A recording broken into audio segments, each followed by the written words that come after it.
All right, good morning, everybody. Today is Tuesday, January 12th, 2021. We do have a handful of news to report, so that'll be pretty exciting, and it covers a lot of things going on around the world, so let's get into it. Now, first off, Japan has allegedly just detected an entirely new strain of COVID-19 that has been found to be originating from Brazil. Look,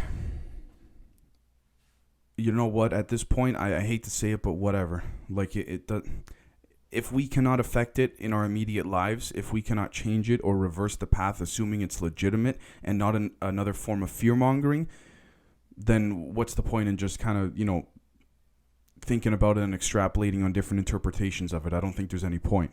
The next thing is that Trump has approved a state of emergency declaration for Biden's inauguration. So apparently there's going to be more than 15,000 National Guard troops. Allegedly, there's around 10,000 around the Capitol and the White House right now. So it'll be interesting to see what happens. I mean, there's a lot of interpretation and I guess we could say assumptions of what will happen. But again, allegedly, there's an FBI report saying that they have evidence to suggest that there's going to be coordinated attacks on all 50 state capitals across the country. Excuse me. You know what? Look, if that's the case, I hope it's not disinformation to deceive people. We don't know if it's going to be a coup d'etat, some type of staged event, or something along these lines. We have no idea, right? So we'll see what happens. The next thing is that allegedly Trump acknowledged to Kevin McCarthy in a private phone call that his words were partly responsible for the riot of the speech he made that day. It's very hard to say. And one of the things that Trump does, and I'm not saying this is a good or a bad thing, is that he says things sometimes that are open for interpretation. So if you interpret it in a positive way, it's actually very good. But if you interpret it in a negative way, then we're looking at a bit of a different situation there, right? The next thing is that the CDC announced that there's no maximum time frame between the first COVID shot and the second, but still encourage people to take the second shot. Big surprise, and I'm saying that sarcastically. Again, all of a sudden, right when the mass inoculation starts, it's, you know what? Oh, don't worry about it. After the first shot, no, get the second shot, but, take your time if you like, but get it, still get it. It's like, I don't understand. I don't understand. The next thing is that Trump designated Cuba as a terrorist-sponsored country again, making it more difficult for Biden to continue the alleged repairing negotiations and relations between the U.S. and Cuba. You know what? Look, it's a political chess game. If Trump didn't do it now, eventually it was going to get ruptured. And I'm not saying that to defend Trump, but Cuba's always been very volatile.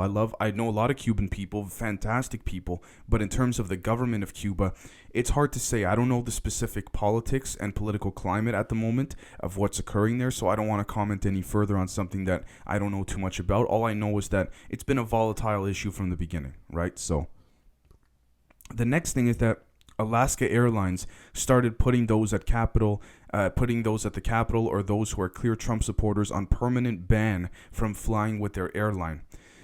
Look, technically speaking, just like big tech and Twitter and Facebook, they are private companies. So if they don't want to do business, or if they don't want to host a certain person on their platform, or if they don't want to allow a certain client or person to fly on their airline, they can do that. But there comes a point where you get so big as a private company that this whole thing of being a private company may in fact just be a general guise and form of, I guess we could say, disguise, so to speak, and also a form of provocation to sort of justify doing whatever you want.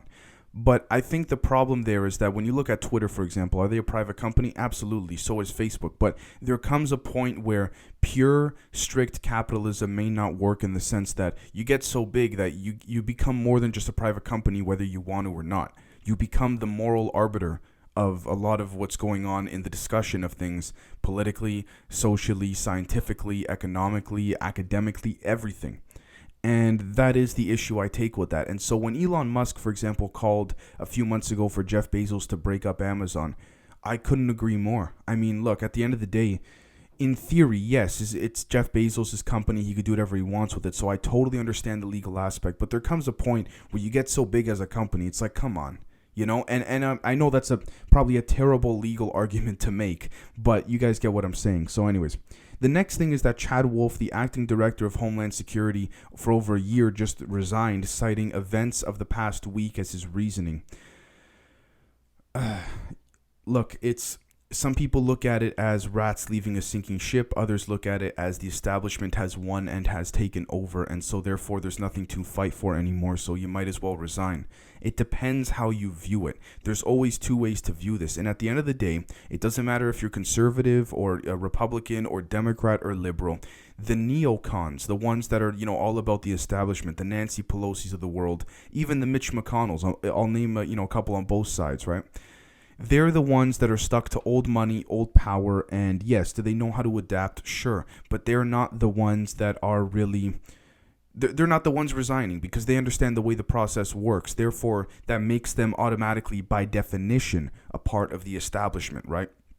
The next thing is that the Democrats have affirmed articles of impeachment. The question then becomes, will Pence invoke the 25th or not? But the thing is that if Pence doesn't invoke the 25th and impeachment goes to the House, which it did, it'll pass, but McConnell might block it in the Senate.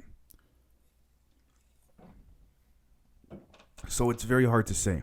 Very, very difficult to say.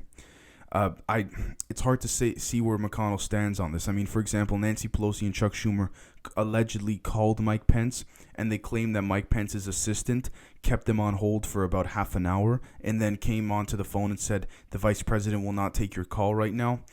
Look, they got to be careful, and I'm not saying that because, things are not going good right now, but both sides have to be careful, especially because there's going to be a large shift in power. The Democrats are going to have the House, the Senate, and the White House in, I think, like 8 days from now or something like that, in the next week or two at least. And so this balance of power is important, but at the same time, it can get out of control. And we have to be very vigilant, and we have to be very careful of what's going on. The next thing is that okay, there's the big argument going on about major tech companies removing certain apps from their platform. It goes back to my argument before. There comes a point where people like Apple and Google that have their own respective app stores are making decisions based on things that they feel is justified, which is fine. It is their right to do it because it's their company and it's their platform. However, we also have to look at the fact that, again, you get to the point where you become so big, what do you do? Do you break up the company like Amazon or Apple for getting too big, or or do you argue that this is a capitalistic society and doesn't matter how big we get, it's our company. Go screw yourself, right? So it's hard to say. There's been arguments that pure full-on capitalism doesn't work in the case of, you have a handful of 4 or 5 companies just running the whole industry. And that's present in the tech industry as of recently, but it's always been present in pharmaceuticals, in oil, and things like this. So it's hard to say. The next thing is that Prince Harry and Meghan Markle are allegedly quitting social media because of all the hate they're getting. Look, I'm not saying them specifically. A lot of people have strong opinions on Harry and Meghan, but even though they left the royal family, they will always be branded as those that are related to the royal family. I mean, it's Harry, you know what I mean? So They said they're quitting because of all the hate they're getting. Look, if you can't handle the hate, then don't do it. And I'm not trying to sound like a macho guy or something like that. Not at all. But what I'm saying here is that, what did you expect? I mean, the royal family, especially the Queen and Prince Philip, and Prince Charles, they're either hated or loved. I've never met a single, and I could be wrong, but I've never met a single person who, in between, has a stance that is right down the middle. That's like, no, I kind of like him, but I kind of don't. I've never seen that. I've always seen people have very, very strong opinions on that and on the royal family.